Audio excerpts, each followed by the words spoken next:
galera, bom dia, boa tarde, boa noite, boa madrugada. Meu nome é Sidney Martins, professor de língua portuguesa aqui do LAC Concursos, o maior site de videoaulas do Brasil, quiçá das Américas. E a nossa aula hoje é muito importante. É uma aula sobre tipologia textual. Isso daqui serve para interpretação e também para redação. É extremamente importante que a gente perceba que tipo de texto a gente tem em mãos. Detalhe, dependendo da gramática que você pegou para estudar, ou então do material que você tenha, não sei se você tem um material em PDF, alguma coisa assim, é muito comum relacionarem tipologia textual de uma forma arcaica. E a gente trabalha assim, tendo em vista que os concursos também trabalham assim. Porque, na verdade, quando a gente pensa em tipos de textos, na verdade, a gente tem formas, modos de organização textual. Então, quando eu falo que eu tenho o texto narrativo, descritivo e o dissertativo, é porque, na verdade, eu tenho modos de organização textual. Eu tenho um modo narrativo, um modo descritivo, um modo dissertativo. Então, isso significa que qualquer texto escrito na língua portuguesa, ele ou é narrativo, ou é descritivo, ou é dissertativo. Não vou entrar nem na seara de outras línguas, vou me ater apenas à língua portuguesa, que é a nossa amada língua que aqui estudamos. Tranquilo? Então vamos lá. Primeiro vamos brincar e entender a diferença de tipologia textual para gêneros textuais de acordo com as bancas vigentes, ok? Então vamos lá, ó. Há duas formas diferentes de classificar os textos, as quais são cobradas nos concursos públicos. Primeiro, tipologia textual, que é a classificação segundo as sequências de informações do texto, considerando características internas. E gêneros textuais, classificação segundo a relação entre a função do texto na sociedade e as características internas desse texto. Então, basicamente, antes da gente até aprofundar, eu já vou alertar. Quando a gente pensa em tipologia textual, os três principais tipos de textos, os três principais modos de organização são narração, descrição e dissertação. E quando a gente pensa em gêneros textuais, quais são os principais? Não tem. São vários, são incontáveis gêneros textuais que estão disponibilizados dentro dos tipos de texto. Então, dentro do texto narrativo, nós temos diversos gêneros textuais. Dentro do texto dissertativo, nós temos diversos gêneros textuais. Dentro do texto descritivo, nós temos alguns gêneros textuais. E é assim que funciona, ok? Então, vamos lá. Gêneros textuais. Em sociedade, escrevemos textos para entreter, informar, ensinar, convencer. O interlocutor. Então, a intenção é sempre trabalhar com o outro, é sempre trabalhar uma interlocução. Sempre essa é a intenção. Trata-se da intencionalidade discursiva, ou seja, eu quero dizer uma coisa, mas antes esta coisa tem de ser pensada. Tem a intencionalidade. Tudo vem por trás. Não estou dizendo à toa. Tem uma intenção para isso. Romances são escritos para entreter, receitas para ensinar, artigos de opinião para convencer, notícias para informar. Cada um desses gêneros tem características próprias para atender sua função. E aí, o que o camarada está querendo dizer aqui? Está querendo dizer que cada gênero textual, cada texto que eu produzo tem um contrato de comunicação. Então, cada texto produzido, ele tem uma intenção, como a gente relatou aqui. Romance para entreter, receita para ensinar, artigos de opinião para convencer, notícias para informar e por aí vai. Assim como a sua redação na prova do concurso público. É por isso que antes de fazer a redação, antes de cair para dentro da prova, você faz um módulozinho de redação. Para quê? Para saber as características, para saber o que pode, o que não pode, quantas linhas. Ah, tem o entendimento da banca também. Então, para a banca tal, questão de pontuação é assim, para outra banca já é diferente. Então, tudo isso é um contrato de comunicação. Tudo isso tem de ver com a intenção discursiva, com a intenção comunicativa. Tudo isso tem a ver. E tudo está dentro de um contrato, ok? Agora, Gêneros textuais. Dependendo do gênero e de sua função, certas sequências de informação serão predominantes, as quais chamamos tipos ou modos textuais. Então aqui, ó, gêneros, coloquei alguns, e aqui os tipos textuais. E aí vocês vão ver que apareceu o texto injuntivo. Daqui a pouco eu vou falar um pouquinho melhor sobre ele, mas ele é basicamente um texto descritivo, só que ele tem um teor imperativo. E a gente acaba encontrando o texto injuntivo em bulas de remédios, em manuais de eletrodomésticos. É aquele texto que vai te dar o comando, mas que para te dar o comando, para te dar a ordem, para ter aquele processo imperativo, ele vai ter que descrever o processo. E aí, por isso, é um texto injuntivo, que é o único texto primordialmente, de certa forma, descritivo. Até mesmo porque a descrição sempre trabalha em prol da narração, tá? Agora aqui, a notícia, ela normalmente é narrativa com descritiva. Então, pode ser que seja só descritiva, pode ser que seja só narrativa, mas normalmente a notícia ela acaba tendo o teor primordial narrativo e acaba utilizando a descrição em prol dela. Receita culinária, aí não adianta, é texto injuntivo o tempo todo, porque é o comando, faça isso, faça aquilo, coisa e tal, e vai acabar descrevendo o processo. Se você tem que abrir alguma coisa, se você tem que usar uma chave de fenda, se você vai ter que fechar alguma coisa e por aí vai. Entrevista. E aí, entrevista, dependendo da situação, pode ser dialogal. Imagina, a gente está fazendo uma entrevista em que o meio que eu estou usando é a televisão, ou então a internet, mas é uma imagem. A gente está trabalhando com um texto visual. E aí, nesse momento, eu estou entrevistando, sei lá, poderia estar fazendo aqui. E eu estou com um professor de outra disciplina, como, por exemplo, o Alex Mendes, que trabalha aqui a atualidade, com conhecimento absurdo, né? Até aconselho. Quer saber um pouquinho mais sobre o mundo? Veja as aulas de Alex Mendes. O cara é o cara, conhecimento absurdo. E aí eu começo a fazer perguntas, e o Alex vai me responder. E isso vai virar o quê? Um diálogo. É um tratado bilateral. Eu falo, consequentemente, ouço na hora que ele fala. Ele também vai falar, vai me indagar também, e isso acaba virando o quê? Um texto dialogal. Então, quando só tem as conversas, é um texto dialogal. Mas no texto escrito também é possível? Também é possível, principalmente quando a gente pega alguns textos do Shakespeare, em que a gente tem ali, como exemplo, Romeu e Julieta, o tempo todo, Romeu e Julieta dialogando, batendo um papo, em que se foge da esfera do narrador presente naquela situação. Você percebe que ali é só o personagem, o tempo todo, um com o outro, então aquilo dali é um texto dialogal.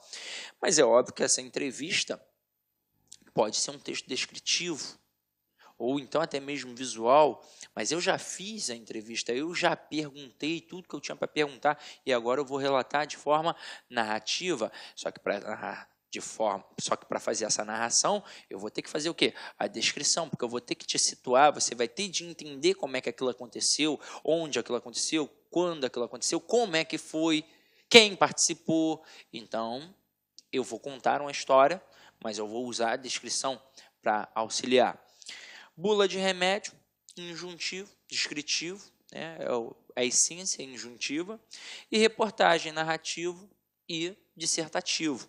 Na verdade, quando a gente fala que tem o texto narrativo, porque a gente está ali contando a história, coisa e tal, é óbvio que a descrição também vai estar de forma velada, e o texto dissertativo, por quê?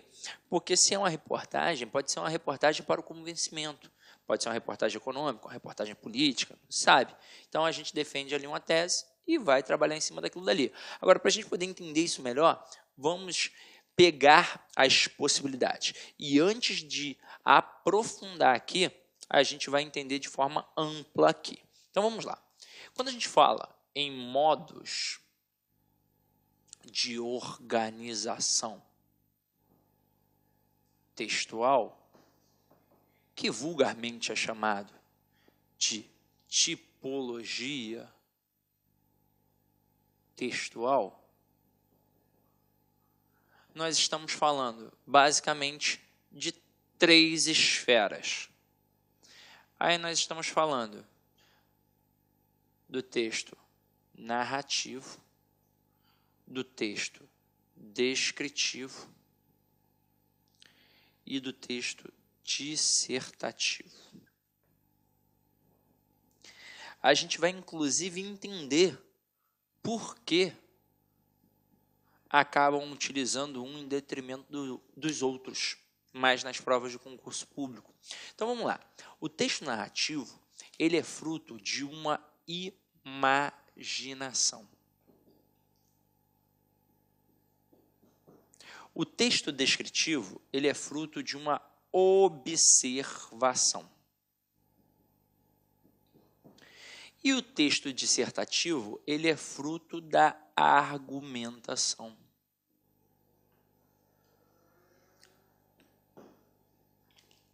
Aí pensa comigo, todo mundo é capaz de imaginar, todo mundo é capaz de observar, mas nem todo mundo é capaz de argumentar.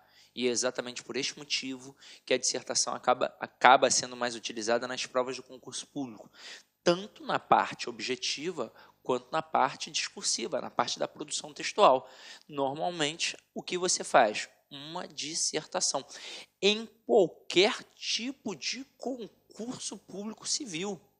Por exemplo, você não está fazendo um concurso, vamos supor, para um tribunal ou para polícia. Você está fazendo, por exemplo, a OAB, vamos supor. Na hora que você vai fazer a OAB, você tem a primeira fase e a segunda fase. Na primeira fase, você faz uma prova objetiva, com todos os direitos ali, com diversas pegadinhas, para separar o joio do trigo. E aí você vai para a segunda fase. A segunda fase é o quê? É discursiva, que você tem de fazer uma peça e você tem de responder algumas perguntas, que são o quê? Discursivas. E aí, naquele momento, você trabalha basicamente a estrutura dissertativa, porque você vai fazer pequenos pareceres. Tanto na peça quanto no parecer, você utiliza, é óbvio, um contrato de comunicação. Cada tipo de texto que está ali tem uma regrinha bem peculiar, mas a função da organização é dissertativa. Então, caramba, o cara, para fazer uma segunda fase da OAB, além de ter aquele conhecimento teórico, seria muito interessante que ele tivesse a aula com o professor de língua portuguesa. É claro, isso já acontece quando o camarada dá ali o português jurídico, porque vai trabalhar em cima daquele processo, porque não é só a organização do texto dissertativo como a prova que a gente produz para uma prova do Banco do Brasil. Não é assim. Não é a mera redação do concurso público, não é a dissertação argumentativa que a gente faz, ou seja, tem um contrato de comunicação um pouco diferente, na verdade, bastante diferente. Então, a gente tem de saber trabalhar em cima daquilo dali. Mas o princípio continua sendo o quê? O da argumentação. Você tem de convencer o camarada daquilo dali? Não necessariamente, mas você pode ter uma dissertação expositiva, em que você vai apresentar os elementos, ok? Agora, para cada situação, a gente tem algumas características peculiares. E aí, em cima dessas características peculiares, eu vou apresentar de forma individualizada para a gente poder entender um pouco melhor, tá? Mas, basicamente, aqui, se eu falo que o texto narrativo é fruto de uma imaginação, ele funciona como se fosse um filme. O texto descritivo, ele funciona com base na observação, ele funciona como se fosse o quê? Um retrato. E o texto dissertativo? Aí ele funciona como se fossem slides, para a gente poder trabalhar ali a argumentação, ok? Então, vamos lá. Primeiro, a gente vai trabalhar o texto narrativo. Então, vou colocar aqui para vocês, vou apagar, é óbvio, porque ficou uma zona aqui, e a gente vai entender quais são as características e como é que a gente vai brincar em cima disso daqui, tá? Então, vamos lá. Aqui a gente tem um exemplo. Conta a lenda que um velho funcionário público de Veneza, noite e dia e noite, rezava e implorava para o seu santo que o fizesse ganhar sozinho na loteria, cujo valor do prêmio o faria realizar todos os seus desejos e vontades. Assim passavam os dias, as semanas, os meses e anos, e nada acontecia. Até que no dia do santo, de tanto que seu fiel devoto chorava e implorava, o santo surgiu do nada e numa voz de desespero e raiva gritou: pelo menos, meu filho, compra o bilhete. Aqui é uma anedota, né? Uma sacanagem. Nem está pontuado correto, porque eu copiei diretamente do jornal onde tinha a anedota, mas foi para mostrar a concepção do texto narrativo e as suas características. Então acompanha aqui comigo, ó.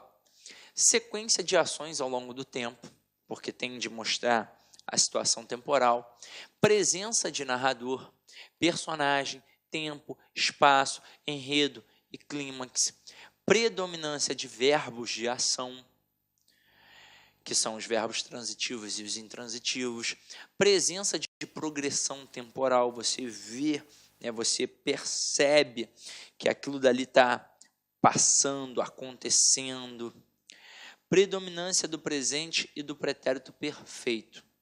São características comuns. Agora,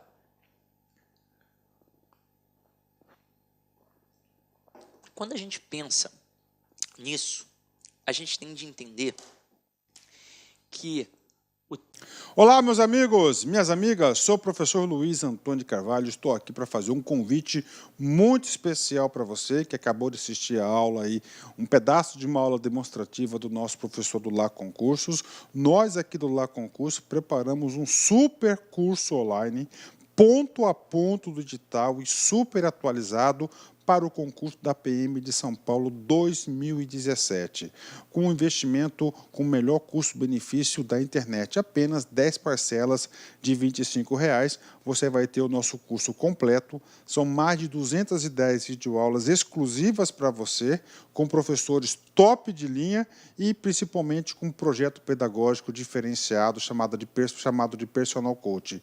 O projeto pedagógico que faz o aluno ter sucesso no concurso. Por quê? Porque ali vai organizar a vida do concurso. E papo reto com vocês, eu tenho certeza absoluta, se vocês cumprirem todas as nossas orientações pedagógicas, eu tenho certeza que você ficará super competitivo no concurso aí da PM de São Paulo 2017. Bacana? Legal. Ah, já ia esquecendo, você quer o material de apoio aí, o PDF que o professor está utilizando nessa aula, então é muito simples, vai aqui embaixo, clique aqui embaixo e faça o download gratuitamente desse material de apoio. Tá certo, meus amigos? Um forte abraço e espero vocês aqui no Lá Concursos. Fui, tchau. Clique lá